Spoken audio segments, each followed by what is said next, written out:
I love this, the way you portrayed how you guys come into the concert, shaking hands, saying hello, smiling, greeting everybody. Are there other ways in which you found some success in breaking down that sense of distance between like performer and audience to where we become more one together as a congregation? Yeah, I think one of the things is simply not taking ourselves too seriously. This is not, we're not a conservatory choir. This isn't the Juilliard Glee Club. This is not.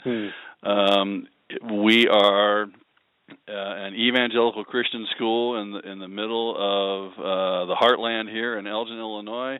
These are salt of the earth kind of young people. We're not putting on airs. We're not pretending we're something that we're not. And I'm pretty laid back as an MC, and these past couple of years I've been very honest with my struggle as my dad slipped more quickly into dementia, and to the point where that just wasn't the dad that I knew. And we have testimonies. Students will come up, and every concert we have them do testimonies. And I think one of the things I love about this generation, and maybe we'll cover this in a little bit too, the millennials, they are so raw and so honest. And I think that, which has been a staple of the Judson Choir since I was a member of it back in the 80s, these testimonies just get to the heart of some of the matters.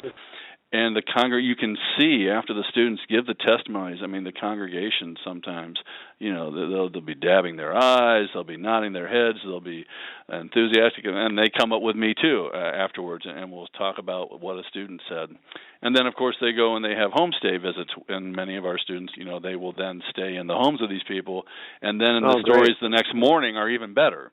Because, oh my gosh, we stayed up talking until midnight, talking about this. Did you know this about your student? I said, well, actually, no. That's, that kind of thing. They're just sharing life together. So it's not just, the hired hands coming in and doing their thing and blowing out of there. It's sharing the experience.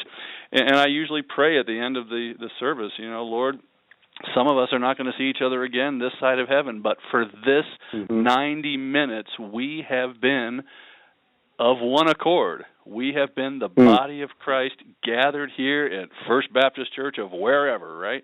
And we have been your children worshiping you together, and it has been sacred.